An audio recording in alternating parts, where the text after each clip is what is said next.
سر میرا سوال یہ ہے کہ کیا حضور صلی اللہ علیہ وسلم کے روضہ مبارک کا دروازہ کسی وی آئی پی کے لیے، کسی بادشاہ کے لیے کھولا جاتا ہے؟ جی نہیں، یہ بھی ایک ایسا مسئلہ ہے جو لوگوں میں بہت پھیل گیا ہے اور غلط مشہور ہو گیا ہے لوگوں کے اندر۔ لوگ یہ سمجھتے ہیں کہ فلاں بادشاہ وغیرہ آتے ہیں اور وہ نبی صلی اللہ علیہ وسلم کی قبر کی زیارت کے لیے جاتے ہیں۔ آپ کو عمومی طور پہ میں خلاصہ بتاؤں کہ یہاں کے بادشاہ بھی نبی صلی اللہ علیہ وسلم کی قبر کی زیارت نہیں کر سکتے ہیں، قبر کی یعنی کہ قبر تک نہیں جا سکتے ہیں۔ صحیح، ہم بھی جو جاتے ہیں، آپ نے دیکھا ہوگا ہم کہاں تک جا سکتے ہیں؟ جو جالی لگی ہوئی ہے، جالی یہ کس نے لگائی ہے؟ جالی یہ سعودی حکومت نے لگائی ہے، یعنی کہ پرانے زمانے میں جالی نہیں لگی ہوتی تھی۔ اس کے پیچھے، جالی کے پیچھے کیا ہے؟ بہت سے لوگ یہ سمجھتے ہیں، وہ جھانک کر کے دیکھ رہا ہوتا ہے کہ ہمیں قبر نظر آ جائے کسی طریقے سے۔ قبر ناممکن ہے کہ نظر آ جائے، کیونکہ جالی کے پیچھے 3 دیواریں ہیں۔ ایک تو آپ جانتے ہیں کہ گھر کی دیوار تھی، آپ صلی اللہ علیہ وسلم کہاں پہ مدفون کیے گئے؟ گھر کے اندر مدفون کیے گئے تھے۔ حدیث آتی ہے نبی صلی اللہ علیہ وسلم کی کہ نبیوں کا انتقال جہاں پر ہو جاتا ہے وہیں پر ہی دفن کر دیا جاتا ہے۔ تو صحابہ کرام میں بہت بڑا اختلاف ہوا تھا جب آپ صلی اللہ علیہ وسلم کا انتقال ہوا کہ کہاں پہ دفن کرنا ہے۔ انصار نے کہا کہ انصار کے علاقے میں، مہاجروں نے کہا کہ ہمارے علاقوں میں، ہر کسی نے اچھی سے اچھی تجویز دینے کی کوشش کری اور چاہا کہ ہمارے علاقوں میں ہو۔ قریب تھا کہ تلواریں نکل جائیں۔ حضرت ابو بکر رضی اللہ عنہ آئے اور آ کر کے حدیث سنائی کہ میں نے نبی صلی اللہ علیہ وسلم سے سنا ہے کہ نبی کا انتقال جہاں ہو جائے وہیں دفن کر دینا چاہیے۔ تو صحابہ کرام یہ تھے کہ جو ابھی جنگ چھڑنے والی تھی، فوراً تلواریں اپنے بند کر دی گئیں، اور ساری ہمارے درمیان میں بھی یہی ہونا چاہیے کہ جب حدیث آ جائے تو ہمارے درمیان کسی بھی قسم کا اختلاف ہو وہ فوراً ختم ہو جائے۔ تو آپ صلی اللہ علیہ وسلم کو دفن کیا گیا کہاں پر؟ دیکھا گیا کہ آپ کا انتقال ہوا ہے حضرت عائشہ کے گھر کے اندر۔ آپ صلی اللہ علیہ وسلم حضرت عائشہ کی گود میں سر رکھے ہوئے تھے، آپ بیماری کی حالت میں تھے، بہت زیادہ بخار کی تپش میں تھے، تو آپ صلی اللہ علیہ وسلم کو وہیں پر ہی مدفون کر دیا گیا جس جگہ پہ آپ کا انتقال ہوا۔ تو وہ جگہ کون سی تھی؟ گھر۔ اب گھر کی ظاہری بات ہے 4 دیواری تھی، 4 دیواری کے باہر کچھ عرصے کے بعد پرانے زمانے میں ہی ایک اور دیوار بنائی گئی جس کے 6 کونے تھے، 6 کونے، یعنی کہ عام طور پہ 4 کونے ہوتے ہیں نا گھر کے دیوار کے، اس کے 6 کونے بنائے گئے تھے۔ یہ 6 کونے کیوں بنائے گئے تھے؟ پیچھے کی طرف سے قبلہ بھی اس طرف ہے، جنوب میں، مدینہ کا جنوب میں قبلہ ہے، گھر ادھر ہے، گھر کے پیچھے کا جو علاقہ ہے وہاں پہ تیکون بنایا گیا تھا۔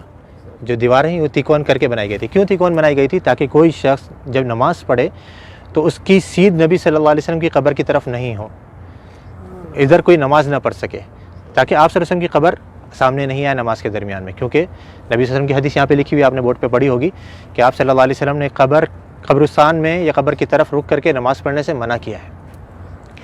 تو وہاں پہ یہ دوسری دیوار بنائی گئی۔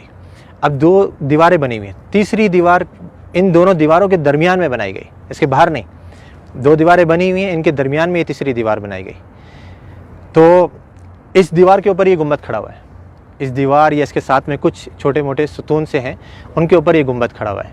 یعنی جیسے میں نے ابھی تھوڑی دیر پہلے ذکر کرا تھا کہ جو اندر گھر کی دیوار ہے وہ تو کچی ہے، اس کے اوپر گنبد نہیں بنایا جا سکتا ہے، تو گھر کے باہر کی دیوار پر یہ گنبد کھڑا کیا گیا۔ تو اب یہ 3 دیواریں ہیں، یہ 3 دیواروں کے اندر جو پہلی دیوار تھی، سب سے گھر کی جو دیوار تھی، اس کے اندر پہلے زمانے میں ایک کھڑکی تھی، ایک دروازہ تھا، اور اوپر ایک روشن دان تھا۔ روشن دان وہاں سے ہوا ہے۔ کھڑکی اور دروازہ جو پرانے زمانے میں بند کر دیا گیا تھا، رہ گیا تھا روشن دان۔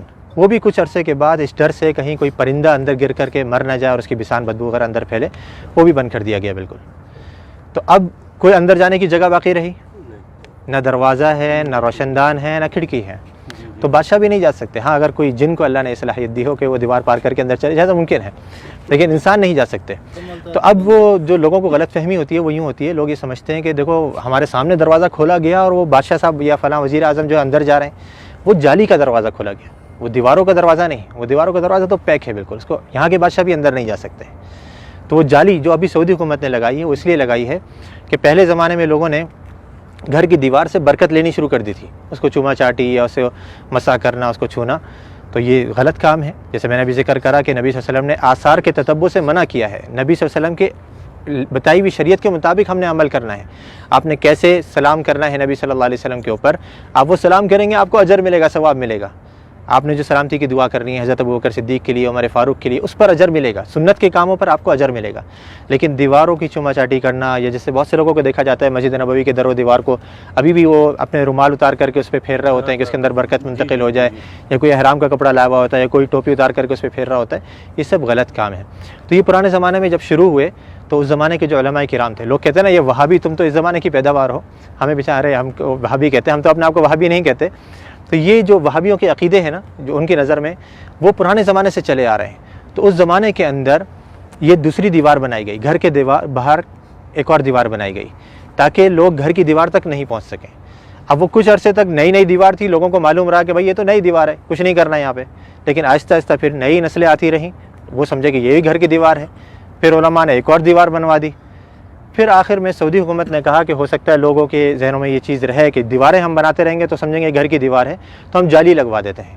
انہوں نے جالی لگوائی، لیکن لوگوں نے پھر بھی نہیں چھوڑا، وہ جالی کو بھی چوما چاٹی کے لیے پھر آخرکار مجبوراً سعودی حکومت کو وہاں پہ پولیس والوں کو کھڑا کرنا پڑا یا حیا والوں کو کھڑا کرنا پڑا تاکہ وہ لوگوں کو سمجھائیں اور آرام سے بتائیں کہ بھئی یہ چیز غلط ہے، مسح جو ہے وہ آپ نے حجر اسود کا کرنا ہے، اس کو چومنا ہے، اس کو آپ نے مسح کر سکتے ہیں، یا اس سے پہلے والا جو رکن یمانی ہے اس کو آپ چھو سکتے ہیں، ہاتھ لگا سکتے ہیں۔ یہ گھر کی دیواروں کو یا نبی صلی اللہ علیہ وسلم کے روضے کو ہم نے ہاتھ نہیں لگانا ہے، بلکہ یہاں پر آ کر کے ہم نے آپ کے لیے ادب سے سلام پیش کرنا ہے، سلامتی کی دعا کرنی ہے، تو وہاں پہ کوئی نہیں جا سکتا۔